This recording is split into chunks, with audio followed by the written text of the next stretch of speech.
Olá, meus amigos, bom dia para vocês.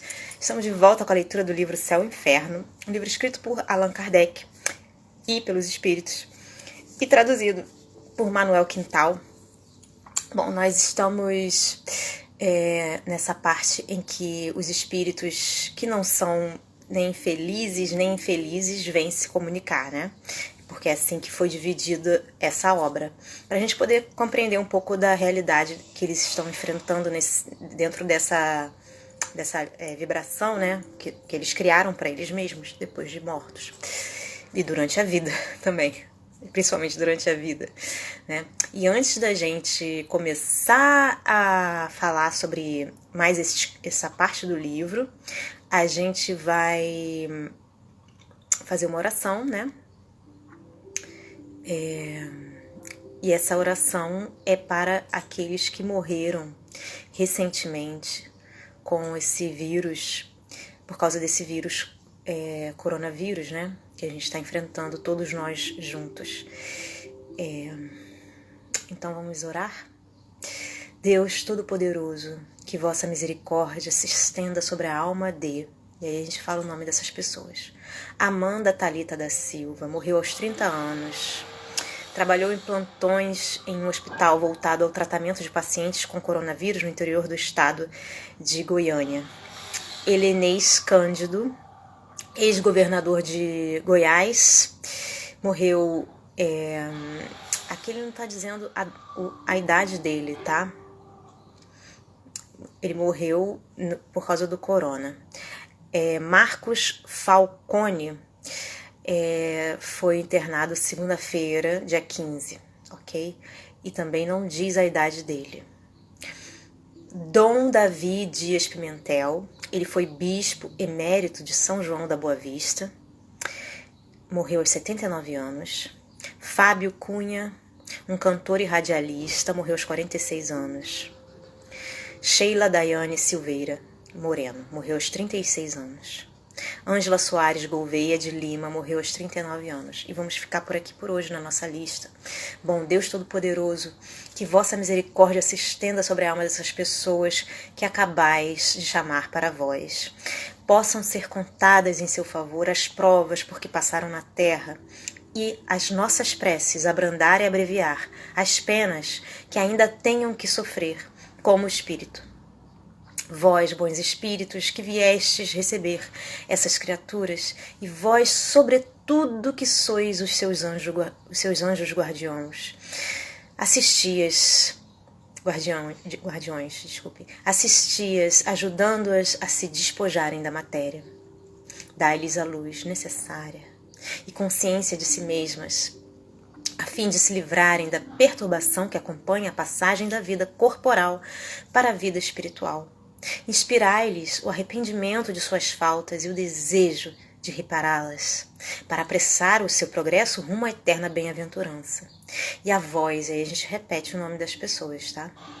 A vós, Ângela Soares Gouveia de Lima, Sheila Daiane Silveira Moreno, Fábio Cunha, Dom Davi Dias Pimentel, Marcos Falcone, Helenês Cândido, Amanda Thalita da Silva,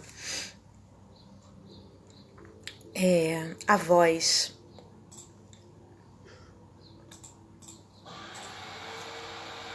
que acabam de entrar no mundo dos espíritos, quero dizer que, não obstante, aqui encontra entre nós, e nos veem, e nos ouvem, pois apenas deixastes o corpo perecível, que logo será reduzido a poeira. Vocês deixaram o envoltório grosseiro, sujeito às vicissitudes e à morte, mas conservaram apenas os envoltórios etéreos, imperecíveis e inacessíveis aos sofrimentos materiais. Se vocês não vivem mais pelo corpo, vocês vivem, entretanto, pelo espírito. E essa vida espiritual está isenta das misérias que afligem a humanidade. Vocês não têm mais sobre os olhos o véu que nos oculta os esplendores da vida futura. Vocês podem agora contemplar novas maravilhas, enquanto nós continuamos mergulhados nas trevas.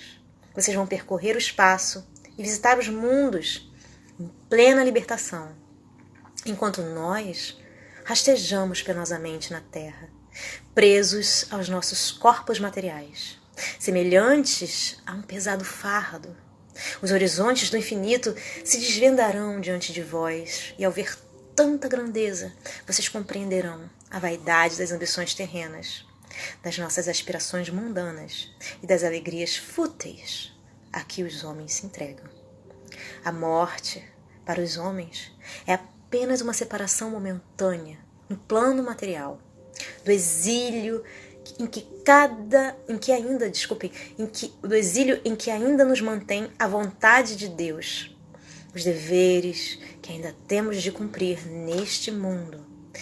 Nós vos seguiremos pelo pensamento, até o momento em que nos seja permitido juntar-nos novamente convosco, como agora vocês se reúnem aos que vos precederam.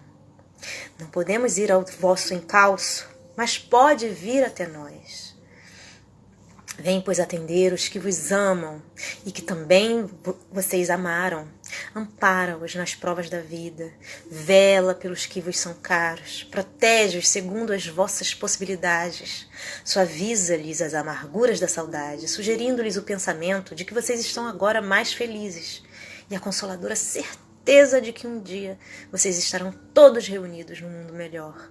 No mundo em que vocês estão, todos os ressentimentos terrenos devem extinguir-se.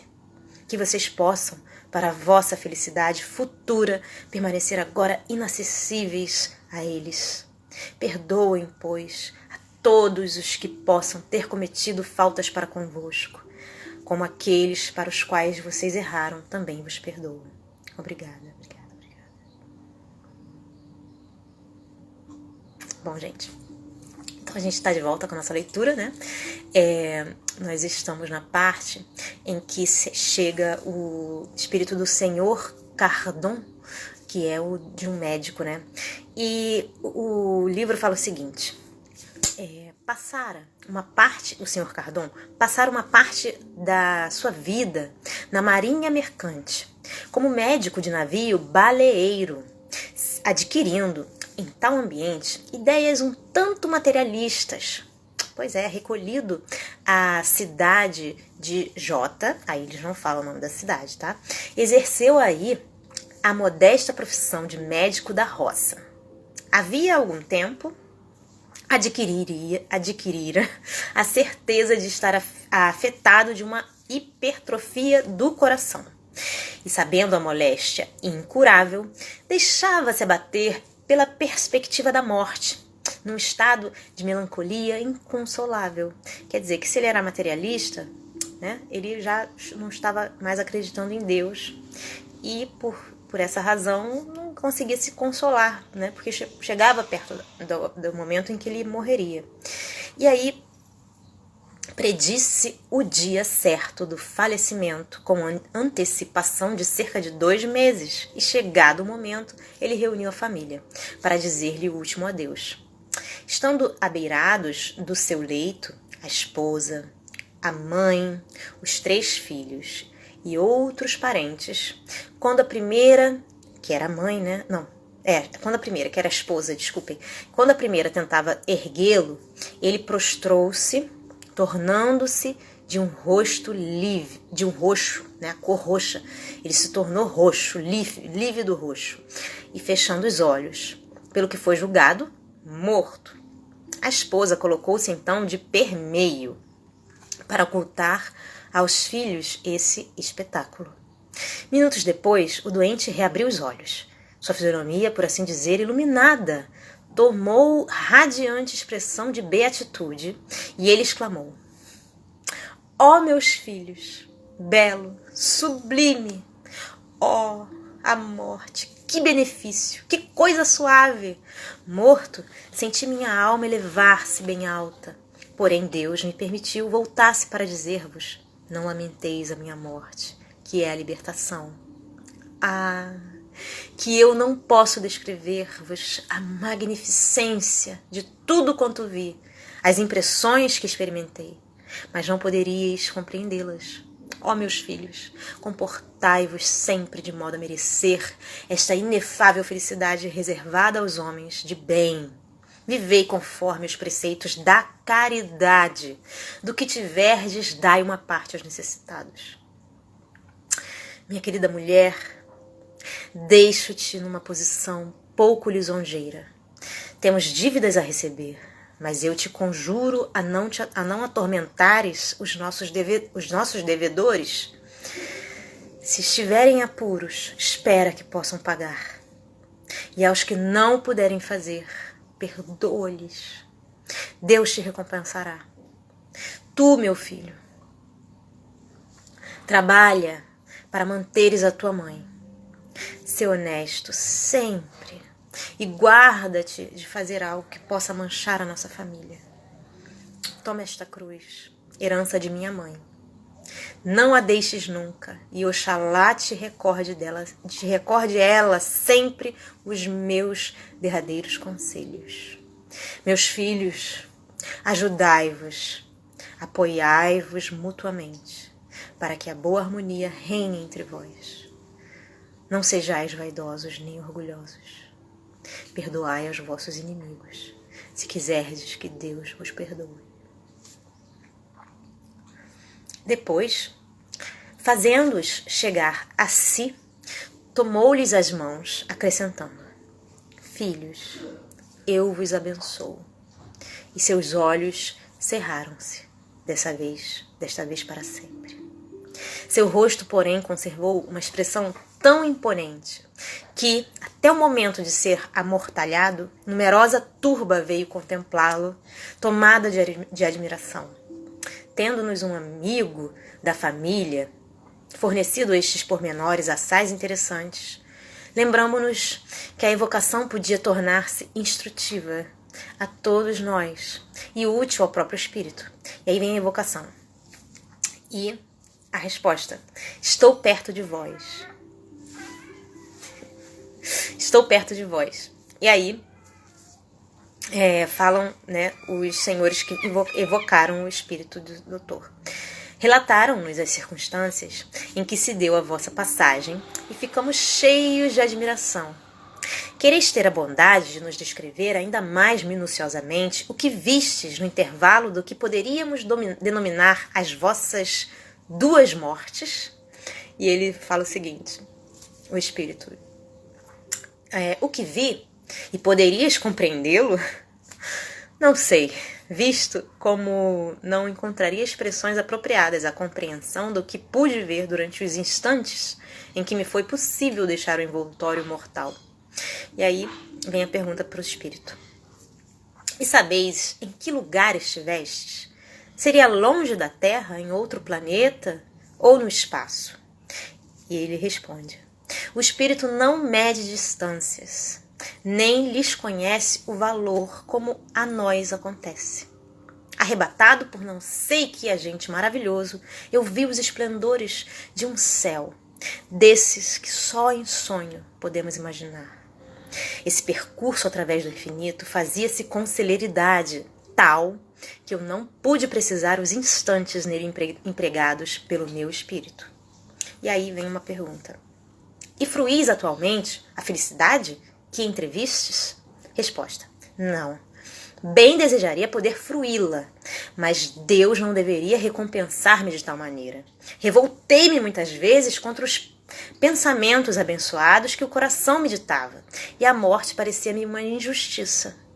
Médico incrédulo, eu havia assimilado na arte de curar uma aversão profunda à segunda natureza, que é o nosso impulso inteligente, divino.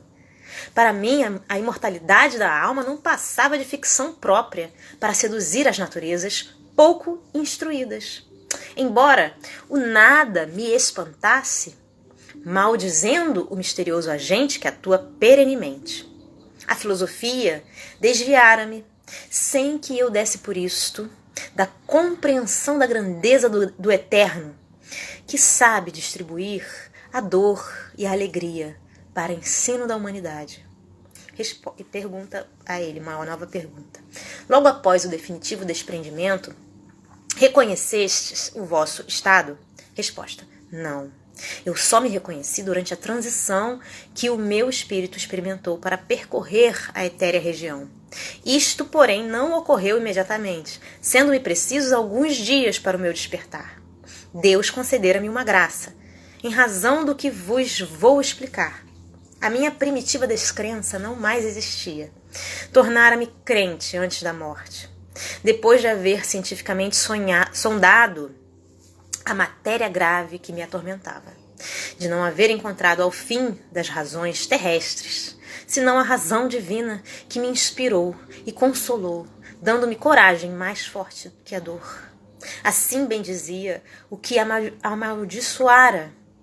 Encarava a morte como uma libertação. A ideia de Deus é grande como o mundo. Oh, que supremo consolo na prece, que nos enternece e comove. Ela é o elemento mais positivo da nossa natureza imaterial. Foi por ela que compreendi e criei firme, soberanamente. E por isso Deus, levando em conta os meus atos, houve por bem recompensar-me antes do termo da minha encarnação. E aí vem uma pergunta para o médico. Poder-se-ia dizer que estivesses morto nessa primeira crise? Resposta: sim e não. Tendo o espírito abandonado o corpo, naturalmente a carne extinguia-se. Entretanto, retomando posse da morada terrena, a vida voltou ao corpo, que passou por uma transição por um sono. E aí vem uma pergunta para o espírito. E sentis então os laços que vos prendiam ao corpo? Resposta: sem dúvida. O espírito tem um grilhão fortíssimo a prendê-lo e não entra na vida natural antes que dê o último estremecimento da carne. Pergunta para o espírito: como, pois, na vossa morte aparente e durante alguns minutos, pôde o vosso espírito desprender-se súbita e imperturbavelmente, ao passo que o desprendimento efetivo se fez acompanhar da perturbação por alguns dias? Parece-nos que, no primeiro caso, os laços entre o corpo e espírito subsistindo mais que no segundo, o desprendimento deverá ser mais lento, ao contrário justamente do que se deu. Resposta: tendes muitas vezes evocado um espírito encarnado, recebendo respostas exatas. Eu estava nas condições desses tais, porque Deus me chamava e os seus servidores me diziam: vem. Obedeci, agradecendo-lhe o favor especial que houve por bem conceder-me, para que pudesse entrever, compreendendo-a, a sua infinita grandeza. Obrigado a vós, que antes da morte real me permitistes doutrinar os meus, para que façam boas e justas encarnações. Aí vem uma pergunta para o senhor, para o doutor. De onde provinham as belas palavras que após o despertar dirigistes à vossa família? Resposta: era um reflexo do que tinha visto e ouvido. Os bons espíritos inspiravam-me a linguagem e davam fulgor à minha fisionomia. Pergunta para o espírito: que impressão julgais ter a vossa revelação produzido nos assistentes, notadamente nos vossos filhos? Resposta: surpreendente, profunda. A morte não é mentirosa. Os filhos, por mais ingratos que possam ser, curvam-se sempre à encarnação que termina.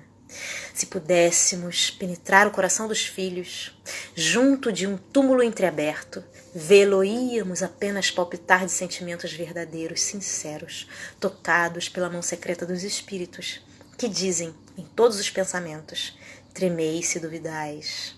A morte é a separação. A morte é a reparação. A justiça de Deus. Não é a separação também. A morte é a reparação, a justiça de Deus.